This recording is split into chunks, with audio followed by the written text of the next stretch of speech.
آمن الرسول بما أنزل إليه من ربه والمؤمنون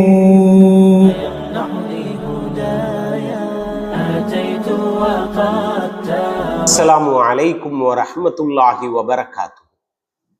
إن الحمد لله والصلاة والسلام على رسول الله முஹம்மத் பின் அப்துல்லா ஸல்லல்லாஹு அலைஹி வஸல்லம் வ அலா ஆலிஹி த்தாஹிரீன் வ அஸ்ஹாபிஹி அஜ்மஈன் அம்மா பஅத்.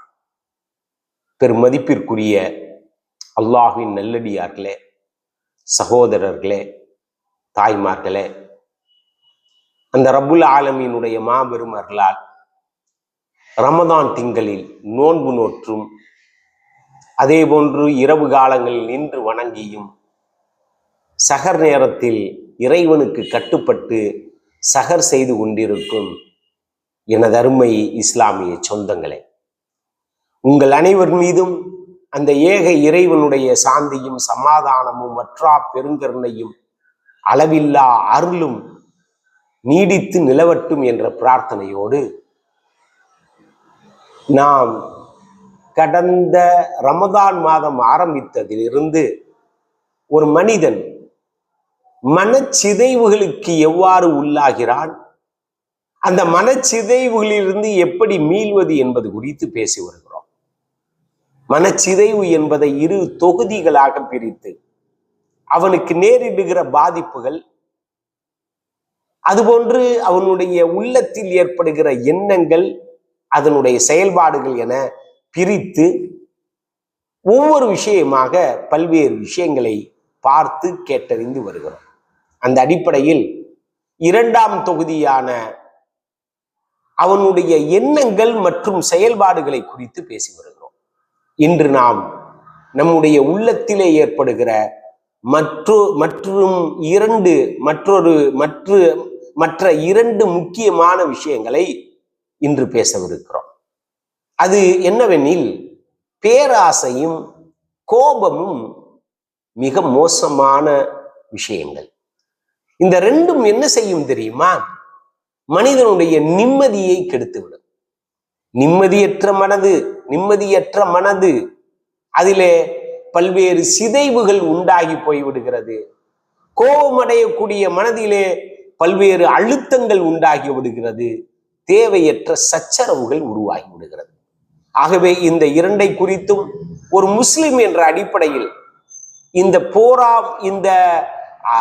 பேராசையை எப்படி கையாள்வது, கோபம் வரும் பொழுது அவைகளை எப்படி கையாள்வது என்பது குறித்துத்தான் இந்த நாளில் நாம் அறிந்து கொள்ளவிருக்கிறோம். முதலாவதாக, இயல்பாகவே எல்லோரிடத்திலும் பேராசை இருக்கத்தான் செய்யும். இயல்பது, மனிதனாக பிறந்தாலே பேராசை இருக்கத்தான் செய்யும். அது இல்லாம போயிடாது. ஆனால் ஒரு முஸ்லிம் எதற்காக ஆசைப்பட வேண்டும், எந்த விஷயங்களிலே ஆசைப்படக்கூடாது, அது பேராசையாக மாறிவிடும் என்பதை கவனத்தில் கொண்டாக வேண்டும். எது சாத்தியமோ, எது நடப்பதற்கு வாய்ப்புகள் உள்ளதோ அதன் மீது ஆசைப்படு. எது நடக்கவே நடக்காது என்று தெரிந்த பிறகும், ஊர்ஜிதமான பிறகும் அதன் மீது ஆசைப்பட்டு ரொம்பவும் வருத்தி கொள்ளக்கூடாது.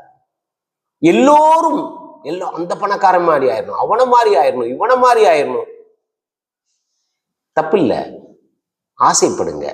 ஆனால் அதற்காக உழையுங்கள். அப்புறம் நான் செக்கச்சவேன்னு ஆயிரணும், கருப்பா இருக்கிறவன் கண்ணகரேன்னு இருக்கான், நான் செக்கச்சவேன்னு ஆகணும். நடக்குமா? நடக்காத விஷயங்களை பற்றி யோசிக்க கூடாது, கடந்து போய்விட வேண்டும். பாருங்கள், அல்லாஹ்வுடைய ரசூல் முஹம்மது ஸல்லல்லாஹு அலைஹி வஸல்லம் அவர்கள் சொல்வார்கள், ஆட்டு மந்தைக்குள்ளே ஒரு ஓநாய் புகுந்து விட்டால் அந்த ஆட்டு மந்தையை எப்படி சேதப்படுத்தி விடுகிறதோ, பல ஆடுகளை கடித்து அந்த ஆட்டிற்கு சேதம் இழைத்து விடுகிறதோ, பிராண்டி விடுகிறதோ, அதுபோன்று ஒரு மனிதனுக்குள்ளே பேராசை நுழைந்து விட்டால் அவனுடைய செல்வத்தையும், அது இருக்கிற செல்வத்தையும் பாழாக்கிவிடும். அதுபோன்று அவனுடைய மார்க்கத்தினுடைய விஷயங்களையும் பாழாக்கிவிடும். அதுல கவனம் போகாது. அல்லாஹ்வுக்கு கட்டுப்பட்டு வாழணுமே, ஒழுங்கா நடந்து கொள்ளணுமேங்கிறதுல அக்கறை வராம போயிடும். ஆகவே ஆட்டு மந்தைக்குள் புகுந்து கொள்கிற ஓநாய் போன்று எது? பேராசை. ஆட்டு மந்தைகள் நிம்மதியாக இருக்க போவதில்லை ஓநாய்களால். நம்முடைய மனதை ஓநாயாக மாற்றப் போகிறோமா, அல்லது சாந்தமிக்கனதாக அமைதியானதாக ஆக்கிக் கொள்ள போகிறோமா? கருத்தில் கொள்ளுங்கள், கவனத்தில் கொள்ளுங்கள். இந்த மனது நிம்மதியாக இருக்க வேண்டும் என்றால் எது சாத்தியமோ, எவைகளுக்கு வாய்ப்புகள் இருக்கிறதோ அதன் மீது ஆசைப்படுங்கள். எது நடக்காதோ, வாய்ப்புகள் அறவே அற்று இருக்கிறதோ அவைகளுக்கு ஆசைப்படாதீர்கள். அடுத்தவருடைய வாழ்வை பார்த்து நாமும் அப்படி இருக்க வேண்டும் என்று பேராசை கொள்ளாதீர்கள். எல்லோருக்கும் வாய்ப்பதில்லை, எல்லாம் எல்லோருக்கும் வாய்ப்பதில்லை. அல்லாஹ் நாடியவர்களுக்குத்தான் கொடுக்கிறான். முயற்சி செய்யுங்கள், தப்பில்லை. உனக்கு எதெல்லாம் நன்மை தருமோ, பயனளிக்குமோ அதற்காக ஆசைப்படு, தப்பில்லை. எது உனக்கு தீங்கு விளைவிக்குமோ அவைகள் மீது ஆசைப்படாதே, அது பேராசையாக அமைந்துவிடும். பேராசை உள்ள உள்ளங்கள் ஒரு காலம் சுபிச்சமாக வாழாது, சுபிச்சமாக வாழவே வாழாது. ஆகவே அருள் கூர்ந்து பொறாமையில் இருந்து வெளியேறுங்கள். மனிதனுடைய சுபாவத்தை பற்றி அல்லாஹ்வுடைய ரசூல் சொல்கிறார்கள். பாருங்கள், ஒரு மனுஷனுக்கு செல்வம் நிறைந்து ஓடுகிறது. எந்த அளவிற்கு என்றால், தங்கத்திலான ஒரு ஓடை ஒன்று ஓடிக்கொண்டே இருக்கிறது என வைத்துக் கொள்ளுங்கள். அதை வச்சு திருப்தி அடையணுமா இல்லையா? மனிதனுடைய சுபாவம் எப்படி இருக்குன்னா, இன்னொரு ஓடுச்சுன்னா நல்லா இருக்குமே அப்படின்னு நினைப்பானா. அவனுடைய வாயை அவன் சாகும் பொழுது மண்ணை கொண்டு நிரப்பினாலும் அந்த ஆசை தீர்வதில்லை. இறுதியில் அவனுடைய வாயில் மண்தான் விழப்போகிறது என அல்லாஹ்வுடைய ரசூல் சொல்லுவாங்க. என்ன இதுக்கு போய் என்ன ஆசைப்பட்டுட்டு பேராசைப்பட்டு கொண்டு? பேராசையிலிருந்து வெளியேறுங்கள். அடுத்தவர் அப்படி, அவர் அப்படி வாழ்கிறார், இப்படி வாழ்கிறார் என்ற அந்த அடுத்தவரை பார்த்து பார்த்து பார்த்து நீங்களும் உங்களுடைய ஆசைகளை பேராசைகளாக மாற்றிக்கொள்ளாதீர்கள்.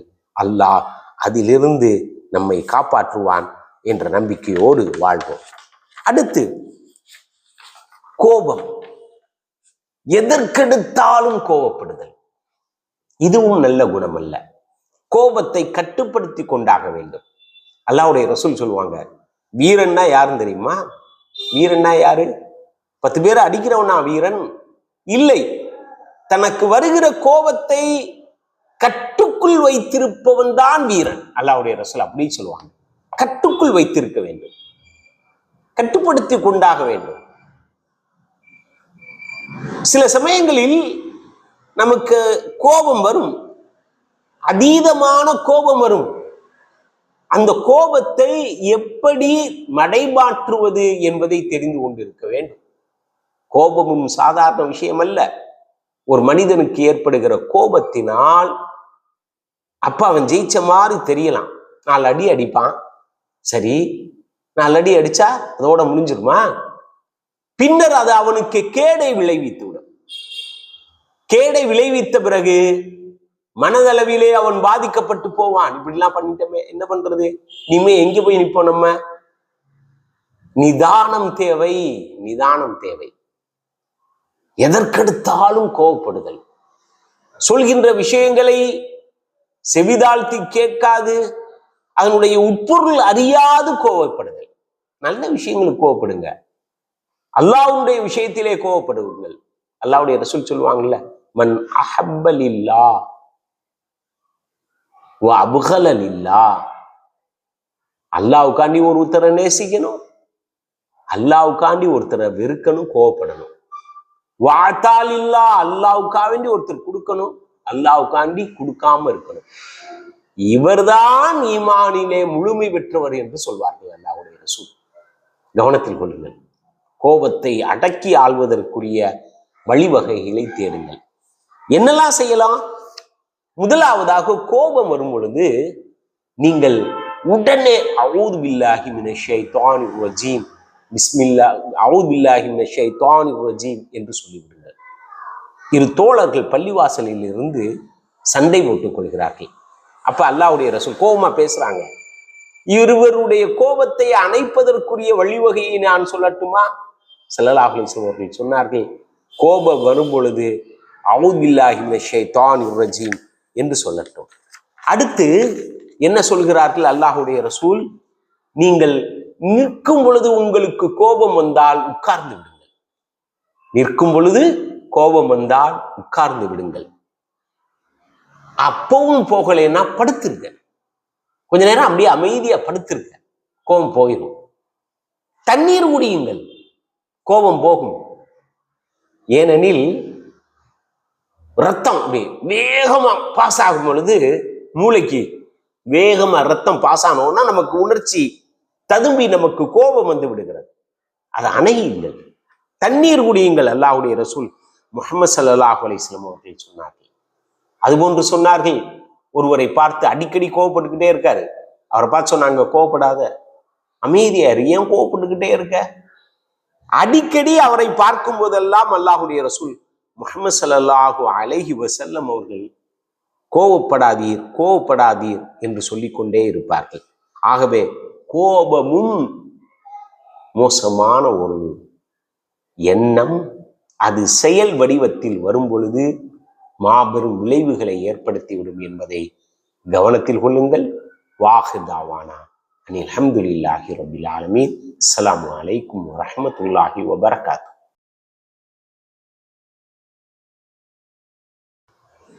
தொடர் 26க்கான கேள்வி. எந்த வகையான ஓடை ஒன்று இருந்தால் இரண்டாவது ஓடைக்கு ஆசைப்படுவான் என நபி ஸல்லல்லாஹு அலைஹி வஸல்லம் அவர்கள் கூறினார்கள்? இந்த நிகழ்ச்சியை உங்களுக்காக வழங்கியவர்கள் Fairuha family multi cuisine family restaurant, Kilakarai.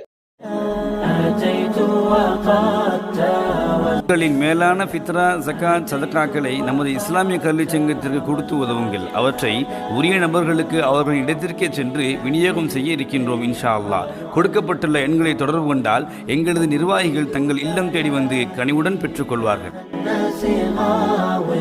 وليس سواك يمنعني هدايا